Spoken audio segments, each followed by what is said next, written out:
বাড়ি থেকে যে বীজগুলো এনেছিলাম, তো সবাইকে তো আমি বলেই দিয়েছিলাম যে আমি এই বীজগুলো এনেছি এখানে বসাবো বলে।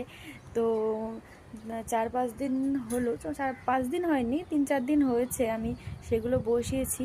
আদৌ দেখাচ্ছে আদৌ সেগুলো থেকে নতুন চারা বেরিয়েছে কিনা। তো দেখো তোমরা, প্রথম টব হচ্ছে এটা। এটা হচ্ছে কেউ চিনতে পারছেন এটা কিসের চারা? এটা হচ্ছে পুঁই শাক। দেখুন কি সুন্দর পুঁই শাকের চারা বেরিয়েছে। আমার তো পুঁই শাক খেতে দারুণ লাগে, দারুণ। সব ডাঁটার মধ্যে সবচেয়ে প্রিয় হচ্ছে আমার পুঁই শাক। এটার মধ্যে বসিয়েছিলাম উচ্ছে, কিন্তু আমার মনে হচ্ছে 5টা বসিয়েছিলাম, আমার মনে হচ্ছে এই একটাই বেরিয়েছে, আরগুলো আদৌ বেরোবে কি না আমি না ঠিক বুঝতে পারছি না। আদৌ কি নষ্ট হয়ে গেল না কি বুঝতে পারছি না। যাই হোক, একটা বেরিয়েছে। এটার মধ্যে হচ্ছে ভেন্ডি। এটা এর মধ্যে চার জায়গায় বসিয়েছিলাম 8টা বীজ, তো 8টাই হয়েছে।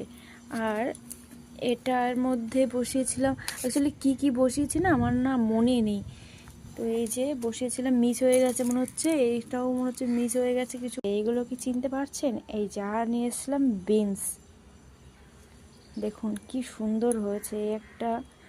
এই একটা বার হচ্ছে, আর এদিকে একটা বেরিয়েছে। এই দুটো এখনো বার হয়নি, আমি মার্ক করে রেখেছিলাম যে কোথায় কোথায় লাগাচ্ছে আদৌ হচ্ছে কিনা। হচ্ছে লাল আর লাল শাক আর সবুজ শাক সবই বেরিয়ে গেছে। এই যে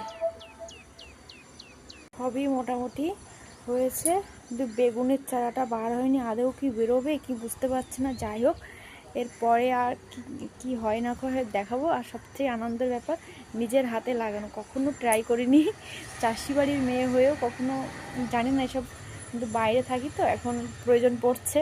দেখা যাক কতদূর হয়। তো নেক্সট ভিডিওতে আবার দেখাবো যে কি হচ্ছে না হচ্ছে। ওকে।